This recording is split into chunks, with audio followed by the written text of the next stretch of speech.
There was 4 of us who spent the first 2 days of lockdown going to bed together and waking up together. And by what I mean by that was the 4 of us in a messenger chat going, shit, how are we going to train 200 team members in 48 hours to use Zoom and network? But we did. 200 team members, meetings from 8 a.m. to 8 p.m., 6 days a week, and a Sunday meeting. Who the hell wants to network on a Sunday? It was bonkers, but it brought us all together, and it made me, I just have such an appreciation for the training that this woman does. If you're into sports, if you're into fitness, and if you're into leadership, get your fast writing pen, get your notebooks ready for the awesome, O-A-R-some, Jen Hinds. Hello everybody, good afternoon. Hasn't it been an amazing day? Such fantastic speakers, and cheers for putting me on last. Before we go any further, I'm going to ask you all to stand up. Oh God, I hear you say. Friday afternoon, I want to go home. I want you to lift your left foot in the air like you just don't care. Try not to wibble. There we go, well done, now sit down. I'd like to say that was some demonstration of leadership, but actually I just think it's really important to start off a talk on the right foot. But I'm so sorry. Couldn't resist it. I thought I'd give it a try. I'm sorry. It's the end of the day. Forgive me. Okay, leadership. Who here considers themselves a leader? 1 or 2 of you. Right, okay. What is leadership? There's loads and loads and loads of definitions of leadership. But one which I particularly like, a guy called John C. Maxwell, I think it is, that basically says everyone's a leader because everybody influences somebody. And the word influence is absolutely key to leadership. And if we're in business, put your hands up if you're in business. Pretty sure everybody. Do you influence people? Do you need to influence people when you're in business? Of course we do. You don't necessarily have teams that you work with. Some of us do, some of us don't. But we have customers that we need to influence. We have suppliers we need to influence. We have family and friends we need to influence. So actually, we are all leaders. We have to be leaders in business. So put your hands up if you're a leader. That's more like it. Brilliant. Now my talk's relevant. Brilliant. Fantastic. Okay. In terms of my, that word that begins with a C, you forget words when you get to a certain age as well. Isn't it? It's awful. Of being a leader. I haven't, like Andrew said, he hasn't got certificates in leadership or whatever, well, in mindset. I haven't got certificates in leadership, but I head up a national networking organisation called One Networking, onenetworking.biz. Check it out, it's the best. Born out of that lockdown time, actually, which is still very special. I mean, it was more than 2 days, Stacey. Okay. It's still the most special of my life, that. But yeah, so I head up that organisation. I've run my own business since 2005, various different businesses. I am a captain of a rowing squad, the Masters Rowing Squad. We need to talk more about that later. But also, I'm very passionate about rowing. Those of you that know me know that I talk about rowing all the time. So basically, when Stacey asked me to talk, I thought, I'll just talk about rowing. I'll just put leadership up there, but I'll just talk about rowing. So here follows a slideshow of me in rowing boats, basically, and I'll try and do some words about leadership around it. But I'm gonna whiz through 10 slides, 10 rowing principles that will help you all be better leaders, and we all need to be brilliant leaders in business. So first of all, the OAR principle. There you go, see a photo of me in a rowing boat. That's me at bow, which is the one towards the top of the screen. That's on the River Thames in a race. Came second, which isn't bad for a little northern club, but that's by the by. So an oar, in rowing boats, you need 2 oars, and you need to put equal pressure on both the oars. Even the boats where you're only holding 1 oar, there has to be somebody else holding the other oar. Otherwise, you just go around in circles and you wouldn't get very far. So you need to put equal pressure on both oars. And leadership, no matter which of the 1,752, I think, definitions of leadership you look at, they all pretty much include 2 things: people and results. So, and the OAR principle applies that both of those need equal amounts of your attention. So the people, it could be your team, if you're a leader of people, you've got employees perhaps, it's absolutely your customers. absolutely need to focus on them. It can be your suppliers, it can be collaborators, it can be people that you network with, it can be your family and friends, all of these people that you need to influence to help you get the second part of the oar, or the second oar, the results that you need. So after each of these principles, by the way, if I remember, I'll be giving you a little task to do, either now or later. So the task for this one is write down all the people that you need to be focusing on as a leader in your business. So there will be customers, there will be suppliers, friends, family, etc. Make a list of those so that you can proactively think about how you can go about influencing those in your position and capacity as a leader in your business. And in terms of results, we're going to talk a little bit about goals shortly after, in the next slide, in fact. But the results that you need, it'll be all kinds of different things. The objectives that you have in your business will be all kinds of different things. But in order to get your people to follow you, which is effectively what you need to do as a leader, you need to have a vision, one single vision that those people can connect with. And that brings me on nicely to the second principle, which is, same photo, the ball principle. In the past, I've done a talk called Balls, Cocks and Crabs. And we're going to be talking about balls, cocks and crabs in this, but also 7 other things. But this is the ball principle.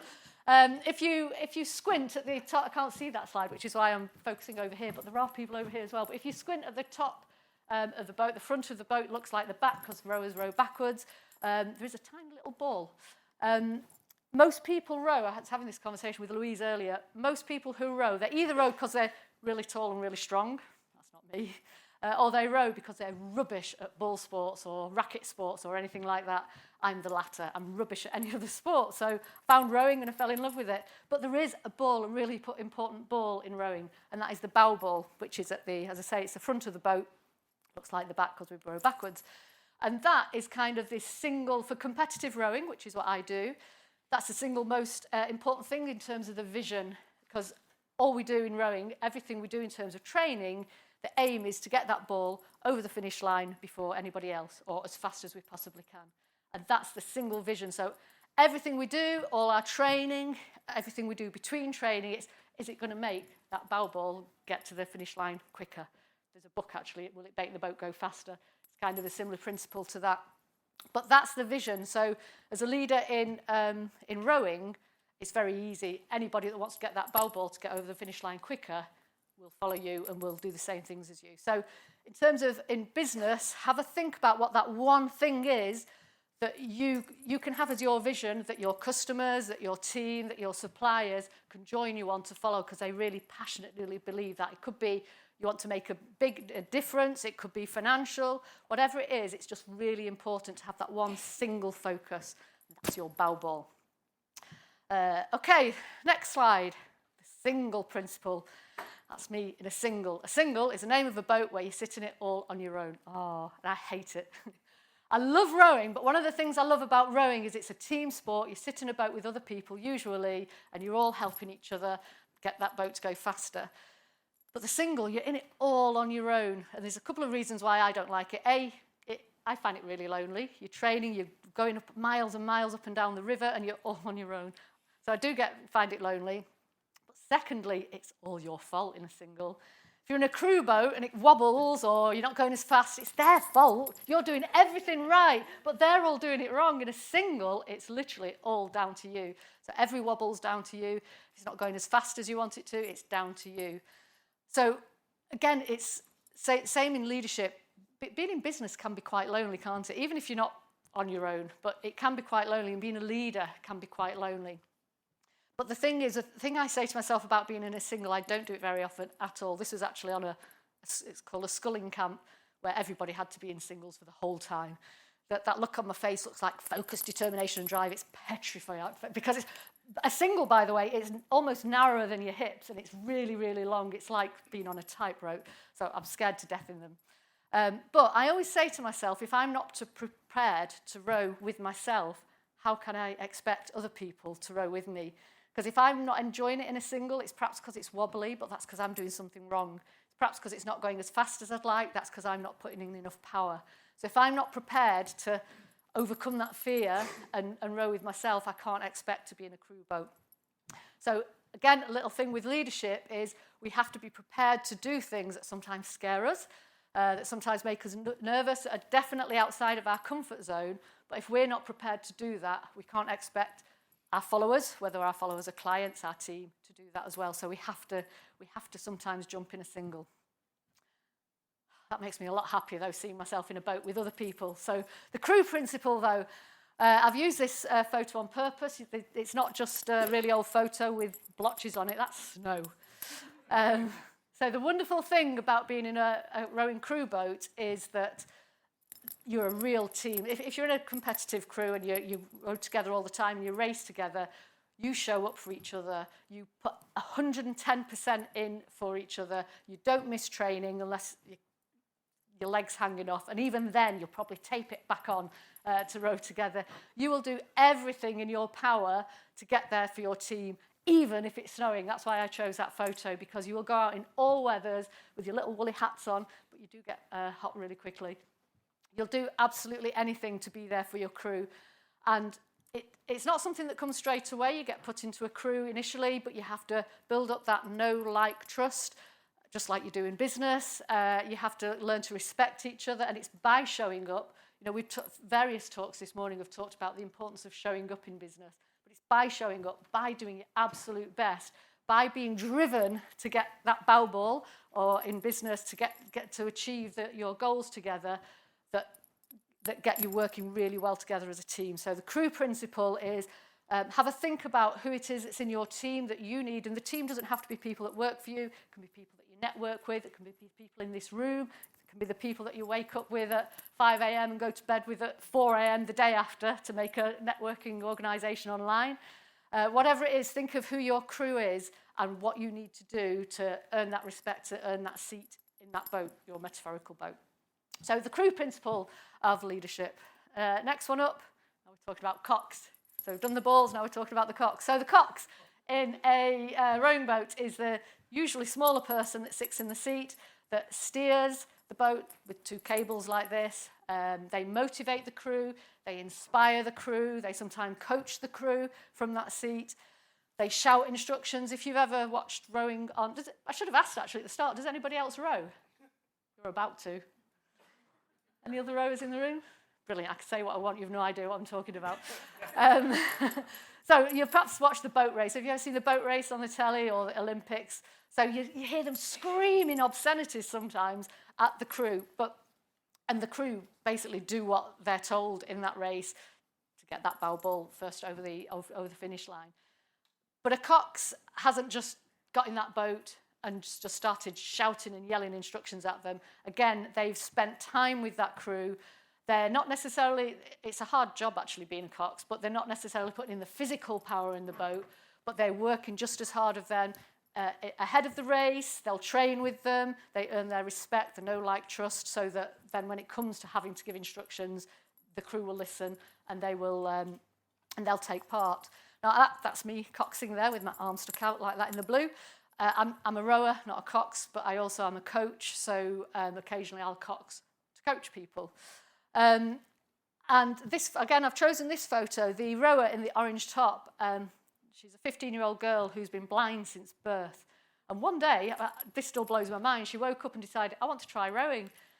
And that just blows my mind, because I think, well, how do you know? You know, it's probably quite ignorant of me to think that, but I think, how do you know you want to try rowing? Anyway, she did. And she is, and I've got the privilege of coaching her from her very first outing to now. She'll have been doing it about 6 months, I think, maybe not even that. But suddenly, all the knowledge I have of coxing a boat, and you'll say to people, right, you need to put your arms out like this, you need to stretch out, you need to make sure your shins are vertical, look at your blades. That doesn't work anymore because she can't see. She literally has, I know some people are visually impaired. She sees nothing, she doesn't see light or anything. So suddenly I have to adapt how I cox her. And so as you can see, I'm physically touching her here because she was rowing like this. And normally you'd say, don't row like this, but you can't do that. So I'm physically guiding her hands as she's rowing. And again, in leadership, just going back to the influence element of it, if our way of influencing people, so whether it's influencing our customers or potential customers to buy from us, if that's not working, you just have to rethink what it is, what actions you're taking, what messages you're getting out there to influence them. Because if what you're doing isn't working, as a leader, if you just keep doing it, it'll never work. You have to adapt how you're doing it, adapt your message, adapt what you do. So that's the Cox principle. So it's that kind of Cox. Okay, next up, crabs. We're going to talk about crabs. I'm pleased to say that photo isn't me. It's the only photo I think on here where I'm not on it. Because thankfully I have caught crabs in the rowing sense, by the way, but nobody's taken a photo of it. So a crab in rowing is when the oar goes in the water. Normally it goes in that square, that's feathered. The oar goes in like that. You push it through the water, it propels your boat, and you flip it out like that, and then you feather it when it's not in the water. Sometimes when you get it in the water, you feather it too soon, or it gets caught underwater, and you can't get it out. When you're going at speed, which presumably this poor girl was, it can be really painful. It can sometimes eject you right out of the sea, but it can certainly, if it gets caught, the boat's still moving, it gets in at an angle, and it can smash you in the face like that. People have broken arms at times like that. Thankfully, yes, I have caught crabs twice, actually, in a race, but I've never been injured, thankfully, touch wood. But the fact of the matter is, occasionally in business, things go wrong, don't they? Every now and again, things don't quite happen as we expect. And when you catch a crab in a race, you've kind of got three options. Sometimes it just gets caught and you just square it again and it pops out and you can get straight back into it. So you can just do a tiny little tweak and carry on. Sometimes a crew member behind you can lean forward and help yank it down and yank it out, because if you're going at speed, it can really, really get caught, and then you can carry on. But sometimes you just have to stop the whole boat. In the middle of a race, it's the hardest thing to do, but you have to just stop, get your oar out cleanly, and then go again. And again, when it comes to leadership, when things go wrong, it's kind of down to you as the business owner, as the leader, to figure out what strategy you need to take when you catch crabs, or a metaphorical crab in your business. So whether you can just do a little tweak and carry on, whether you need to get some help from somebody, and that could be in your team, it could be in your network. That's why networking and coming to events like this is so, so important. Or whether you just need to just take a step back, review, and then ready to carry on again. So you will all catch crabs at some stage in business. You heard it here. But there are always ways to get over it. Okay, the next one is the coach principle. So I've already mentioned, as well as rowing, I also coach. That's me in a coaching launch. I'm the one sat at the back with the megaphone. Leaders inspire, they motivate, they help people, they give advice. That's what we do as leaders. We have to do that, whether it's to people about whether or not they want to buy our products, whether it's to our teams, etc., etc. But as leaders, we all need that input as well. We can't be doing all that motivation, all that giving advice, all that support, unless we're getting it ourselves. Stacey's mentioned how the coaches she's had, including Sharon and him that left, Ian. Him that left. It's so, so important. Put your hand up if you have a coach or have had a coach. Brilliant, brilliant, brilliant. And those, if you don't have a coach, hopefully you have, at the very least, a network. So in terms of activity, I've been forgetting to give you activities after each one, haven't I? But for this one, I want you to make a note of the people that you can rely on to give you support, to give you coaching, to give you guidance, to give you advice, to just be a sounding board. And it could be the people sat around your table today that you've met for the first time and that you feel you've got something in common because you're in business, you're networking, and you perhaps connect after. Well, hopefully you'll all connect afterwards, because that's what it's all about. It could be your family and friends. Often they're not necessarily, unless they're in business, they're not necessarily the best people. It doesn't have to be a coach. If you can have a coach, that is definitely the best one. But figure out who in your life can help be a leader of you, if that makes sense. So the coach principle. Next one, the ERG principle. ERG is short for ergometer. I don't know if any of you go into gyms, but an ERG is I think there's different kinds of ERGs. I don't really know about the other ones, but it's a rowing machine, basically. The indoor rowing machine. Who goes on them? You? Does anyone like going on them? People that row on water usually hate going on rowing machines because you're not, one of the wonderful things about rowing is you're in there outdoors, you usually have beautiful scenery, and you're making something move together. On an erg, you're indoors, you're static, again, you're doing it all on your own, and it's kind of like punishment for somebody that rows outdoor, but it's such a necessary evil. Again, if we want that to achieve our vision, the vision being getting that bow ball over the finish line first, we have to put in effort outside of the boat as well. It's not just what we do in the boat. So we have to jump on the ergs. I've got one at home. I got one just before lockdown, actually. They were selling for about $3,000 during lockdown. I got one for £350 just before lockdown. Yay.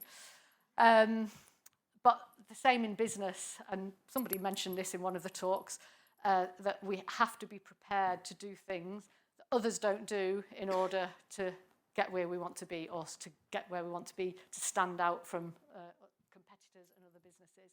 And that's the erg principle. So have a think about, and by the way, it's so easy. I would never, ever find an excuse not to row on the water. That takes priority over everything. But it's a lot easier to find an excuse why I can't do an erg. But I want you all to think about your business erg now. Think about the thing that you've not been doing. And by the way, you've had loads of ideas throughout today. The thing you've not been doing, maybe you've not been posting consistently on social media. Maybe you've not been putting the processes in place. The erg of your business, what is it that you're not doing, but that next week you're going to commit to do? I'll say next week because it's weekend, and we all deserve to take the weekend off. But have a think about, because we have to, in rowing, we have to do the ergs. If we don't do the ergs, we will never win races. In business, we have to do the things that we find very easy to put off. So as leaders of your business, start erging. I am on that picture, by the way. I was at the end. Okay, the squad principle. So I mentioned before, I'm captain of the Masters squad at my rowing club. The Masters squad basically means, it sounds really grand, doesn't it? It basically means old rowers. You have senior rowers, which is from 18 plus, and then Masters rowers at the really old age of 27 plus. I know, right? The reality is most Masters rowers are probably 40 plus, because people typically still row at senior level before that. I'm significantly older than that. But it's lovely because they make you row with people of a similar age. So, because the reality is we lose our strength when we get older, we lose our fitness when we get older. So it wouldn't be fair to put a 54-year-old next to an 18-year-old. We'd never get that bow ball, although we did once. Anyway, that's another story. I'm captain of the Masters squad, so there's about 35 of us in my rowing club, and we do really well, actually. But we're a really, really great group of people. We have a laugh together. We all share that same vision, that we want to be winning races, we want to be winning medals, and we all train, we all put in the work together.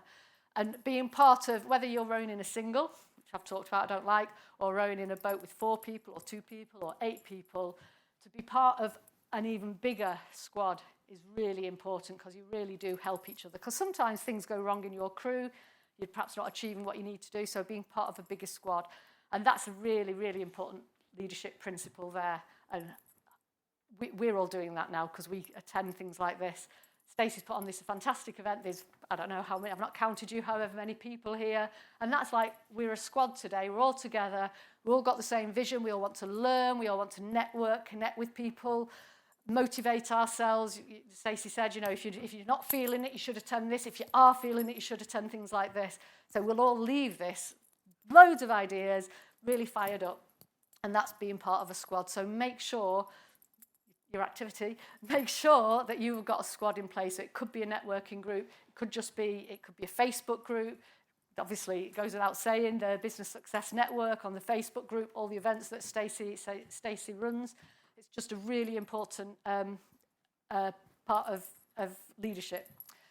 In addition to that, trying to get your customers, because getting more customers is something that probably most people in here want to do, but having them feel like they're part of your squad is so, so important. Have you ever heard of the loyalty ladder, I think it's called? I'm sure even if you have not heard it called that, you'll have probably heard of it. Whereby your potential customers fall into one of, I think it's 5, 6. I'll tell you when we talked about this yesterday. So the first level, anyone in your target market is a suspect. It doesn't mean that they've committed a crime, but it just means that they have the potential to need your product or service. So loads of people will be your suspect. So it's like it'll be in a kind of triangle. The next level up is a prospect. So the first level is suspect. They don't know about you, but they could use your product. They could benefit from it. Next one up is a prospect. They now know about you because you've been doing all these posts on social media. You've been marketing yourself like rock stars. So they've heard about you. They're interested, and they've taken some kind of action towards you. So that could be taking your business card today. It could have been scanned your QR code, easy for me to say, QR code, and connected with you on LinkedIn or whatever. Or they could have signed up to your newsletter or downloaded your free PDF. So that's a prospect. Next one up is a customer. Probably quite obvious what that is. They've spent their hard-earned cash with you and bought something from you. Next one up is a client. So they've bought from you, and then they bought from you again, and bought from you again, or signed up to a subscription-based product. Next one up is an advocate. So they bought from you, and they think, oh, you're brilliant, and they tell other people that you're brilliant. They really, really think you're fantastic. Next one up is a member, so that's kind of like the squad principle. And it doesn't mean that you have to have a membership business, but they really feel like they belong. They belong to your business. So everybody here, we feel like we belong to Stacey's network, or the Business Success Network, because it's a great group. There's so much support on the Facebook group at the events and things like that. So we're part of Stacey's squad. Yay! And it's ace, and it's a brilliant squad.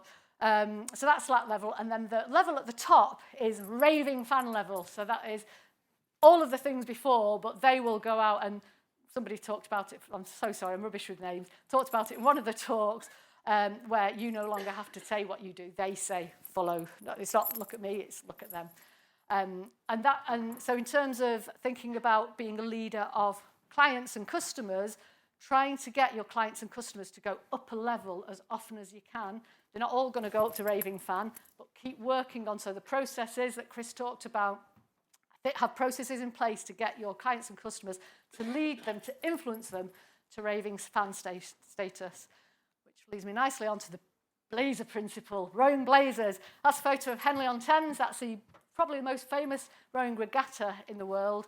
People come from all over the world. There's hundreds and hundreds and hundreds of crew from everywhere. I've never competed in that. I never will, because I'm far too old, far too short, far too lots of other things. However, we go over here and we support and we put on our rowing blazers. Rowing blazers are notoriously garish and look awful. You wouldn't wear them in any other circumstance except at a rowing event. But what that does, that shouts loud and proud, we're from Warrington Rowing Club. We've got bright blue, bright yellow, bright white stripes, and we all look like we belong. We haven't all got them on. They'd only recently been delivered and they hadn't all arrived, but that's by the by. But that's what, you go to Henley. Has anyone been to Henley Regatta? So there's blazers all over, aren't there? And people wear their rowing colours.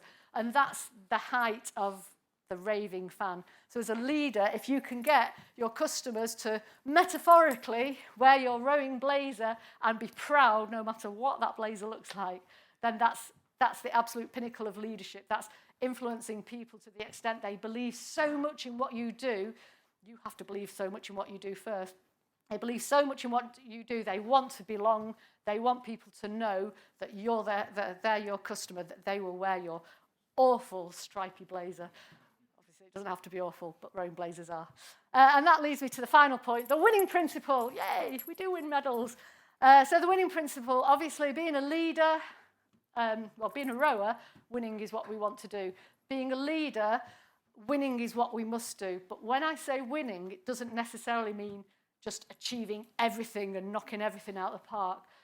Winning is making sure that every situation that happens in your business, you get something from. So obviously, if you're winning new business, great contracts, hurrah, it's obvious you've won that. If you lose a contract, if you lose your best client and you're absolutely gutted, make sure that you win something from that as a leader. You win experience, you win lessons, you win, it's like earlier on when Nigel was saying when you get a no, you learn from that. You stick it on your website as part of your FAQs. Always make sure that you win from every single situation in business. And that will definitely improve your leadership skills in business, which are so essential. So remember, leadership is all about influence. We all have to influence people. We all have to influence so many people. So think about, and by the way, another great saying that I love is, the way we do anything is the way we do everything. So you have to always think about how you're showing up, how people are perceiving you at every moment. I think Chris may have talked about that as well, actually, or somebody has, because we always have the capacity to be influencing people, and that is the number one skill that we need to have in business. So let's go forward and win. Yay!